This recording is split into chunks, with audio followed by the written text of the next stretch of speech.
Hai Z-Friends, welcome to Z-Class. Masih bersama dengan Dr. Darmawan. Ada dua ya gelarnya, karena doktornya itu untuk S3, dokternya karena beliau adalah psikiater.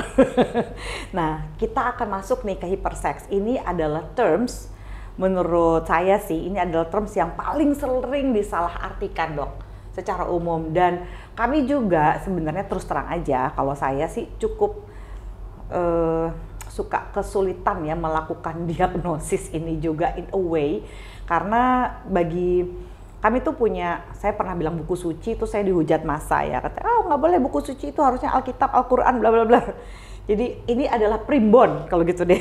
Ini adalah primbonnya psikiater dan psikolog klinis gitu ya, yaitu DSM yang kelima, Diagnostic Statistical Manual for Mental Disorder. Di diagnosis ini tidak ada tuh, Dok, hypersex, satriasis gitu ya. ya. Sekarang udah nggak ada ya. Gimana tuh, Dok? Jadi memang rupanya mendiagnosis seseorang hypersex itu saat ini tuh nggak seperti dulu ya.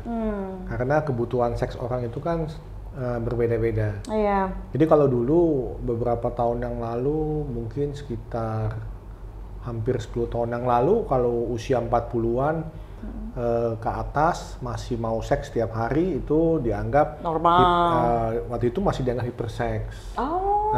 Tapi dengan sekarang itu kita kan mungkin lebih fit, ada hidup lebih sehat ya. Mungkin performa seksualnya kan masih terjaga, walaupun sampai umur 50-an. Kalau dulu mungkin 50-an juga banyak yang fit kok sekarang. Makanya, jadi kalau dulu mungkin kalau di atas 40-an dianggap itu udah berlebihan karena secara fisikal kan udah nggak fit gitu ya. Karena ini kan hubungannya performa seksual juga dengan the fitness of the body, juga mental ya tadi ya, kan macam-macam itu. Nah, jadi sulit kita menentukan ini apakah ini yang dimaksud dengan hypersex. Oleh sebab itu sekarang lebih ke istilahnya tadi compulsive sexual behavior aja, misalnya apakah dia itu memang pengen terus-terus semata-mata hanya seksnya, atau dia ada addiction, ya dia mesti mencari-cari seperti itu ya. Nah jadi kadang sulit dibedakan gitu loh. Jadi walaupun sebenarnya sulit ya, Dok, membedakan misalnya antara apa sih bedanya hypersex sama sex addict? Kalau saya nih ngelihatnya ya, hypersex tuh biasa gini, kalau ada orang yang pasangannya itu meminta seks lebih banyak daripada dia, banyaknya tuh benar-benar sangat-sangat personal lah ya gitu. Misalnya dia biasanya seminggu sekali, tiba-tiba pasangannya minta seminggu 3 kali, udah hiper. Padahal mungkin, ya kan? Nggak bisa gitu. Ya kan kadang-kadang. Nah kalau misalkan misalkan suami istri, bedanya 10 tahun, yang si istri masih 30-an, si suami sudah 40-an mau ke 50-an. Istrinya minta terus. Si suaminya udah mulai menurun. Kan nggak berarti terus jadi otomatis ini jadi hypersex. Ya, tapi sering banget orang tuh bilang gini, istri saya hiper nih, suami saya hiper, mintanya lebih banyak daripada saya. Ya itu kan sama aja perdebatan tentang ejakulasi dini. Berapa menit gitu loh. Ya kan? Jadi yang namanya ejakulasi dini atau ejakulasi prematur itu kalau di bawah 3 menit.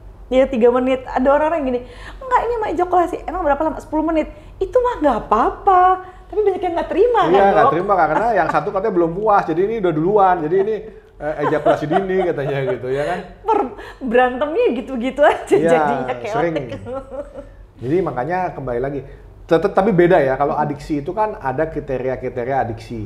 Seperti misalkan dorongannya dia nggak bisa kendaliin, padahal dia tahu dia harus kendaliin. Dia berusaha untuk kendaliin, dia udah berusaha untuk atasin, tetapi gagal lagi. Kemudian dia membutuhkan waktu yang lebih lama untuk memuaskan dirinya karena adiksinya itu. Jadi ada kriteria adiksinya lagi. Sedangkan yang hyper doang itu berarti kebutuhan seksnya lebih, itu nggak masuk di dalam kriteria adiksi seperti itu. Gitu. Jadi beda banget ya Z-Friends ya. Terus kalau misalnya satiromaniac atau plural satiromaniac itu juga hampir sama dengan sex addiction ya.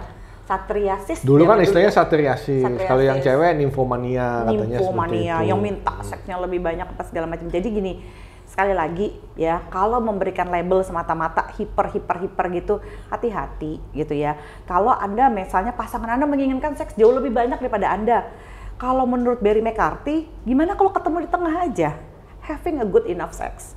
Kamu maunya 3, saya maunya 1. Kita ketemu di 2, yuk. Yang satu ngurangin dikit, yang satu nambah dikit. It's only fair ya dok ya. Didiskusiin gitu ya. Jangan, atau nggak misalnya fantasinya dibagi lalu bilang, ih kamu liar sayang.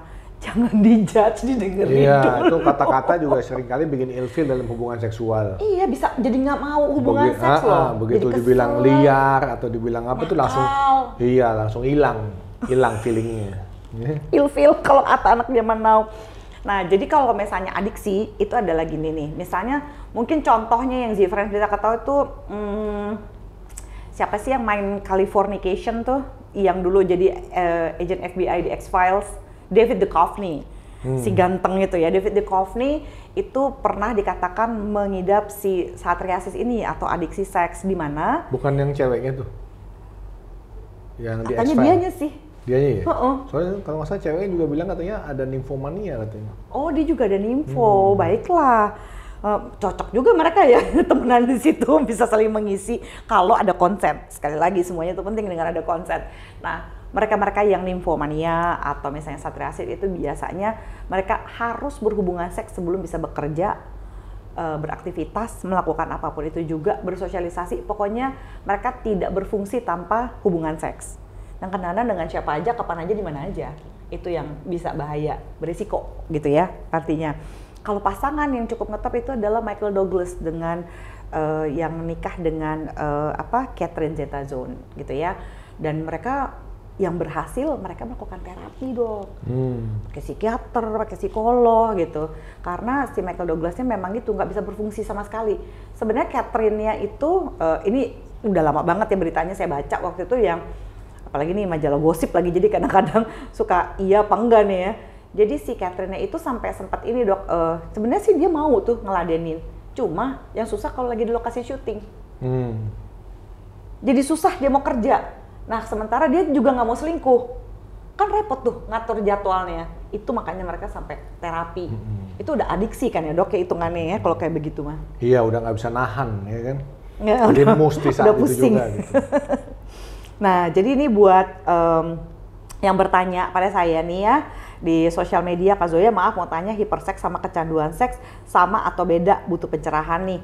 Nah ini sudah dicerahkan ya sama Dr. Darmawan. Jadi bahwa yang namanya hiperseks itu lebih pada label yang kita berikan pada pasangan.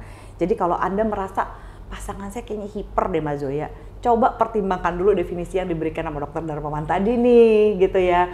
Apa mungkin dia mintanya lebih, makanya saya bilang dia begini. Jadi salah satu solusinya, selain kalau mau lebih gampang tentu datang ke kita untuk konseling ya, Anda bisa, gimana kalau kita ketemu di tengah, kita berbagi fantasi seksual, mana fantasi yang boleh diaplikasikan, mana yang boleh enggak. Nah kalau mau tahu lebih banyak, lebih detail tentang fantasi seksual, ada nih di YouTube-nya Dr. Darmawan. Apa dok YouTube-nya dok? Beda, bincang-bincang dengan Dr. Darmawan. Nah, di situ saya mengupas tuntas. Karena kalau sampai Z-Friends sudah melihat postingan ini, pasti sudah keluar dulu nih di YouTube-nya Dr. Darmawan. Pengen tahu lebih jelas, kita ngomongin sangat-sangat detail tentang pornografi gitu ya. Sampai ada 2 episode tuh pornografi dan 1 tentang fantasi seksual. Lebih komprehensif di sana, saya nggak mau ngulang di sini biar Z-Friends juga berkunjung, dan jangan lupa subscribe di YouTube-nya Dr. Darmawan. Gitu. Ada pesan-pesan nggak dok buat mereka-mereka yang ngerasa hiper atau ketakutan, saya ini kayaknya seks addict deh, saya pengen nge-seks mulu nih dok deh. Ada pesan-pesan nggak buat Z-Friends saya nih dok? Pesan saya sebetulnya gini, jangan self-diagnosis, jangan menduga-duga, cepat aja untuk konsultasi, bukan karena kita mengharapkan banyak klien atau pasien untuk konsultasi, tetapi takutnya kalau dibiarkan mengganggu Anda punya kehidupan, menjadi disfungsi, ya kan, Anda sendiri distres, ya. Jadi kita juga mesti bijaksana memutuskan supaya kita jelas, ya, dan kita dapat guidance yang betul seperti itu. Jadi kita tuh kan juga kita based on science gitu ya, kita ada ilmunya, dan yang paling penting adalah itu harga diri juga loh buat kami loh para petugas kesehatan ini gitu, untuk memberikan penanganan yang tepat sesuai dengan kebutuhan dan dinamika kepribadian Anda dan kehidupan Anda gitu. Itu harga diri kita banget tuh untuk memberikan penanganan yang tepat gitu ya. Dan keberhasilan kita itu kan value kita. Keberhasilan klien, pasien tuh gengsi juga nih nilai kita kita, nih. value kita gitu. Bukannya Gitu. jadi bergantung sama kita atau jadi Iya.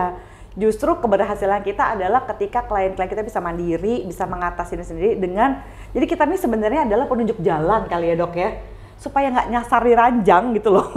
Kita jangan, oh kamu tuh ke kanan nih ke kiri gitu, lu mau ngikutin apa enggak? Ya terserah juga. Dan di hidup. Karena kalau misalkan jadi masalah perkawinan, Iya. wah ribet deh. Iya, capek kan, lebih baik kita mencegah daripada kita memperbaiki. Gitu. Thank you banget ya dok ya. Thank you, sip. Semoga bermanfaat semua ya. Iya, semoga obat ini jadi. Sekali lagi, ya please datang ke ahlinya, jangan self-diagnose supaya ya, semuanya bisa kembali pada Z-Friend sendiri, ya punya relasi yang sehat, relasi seksual dengan diri sendiri dan juga dengan pasangan. Bye Z-Friends.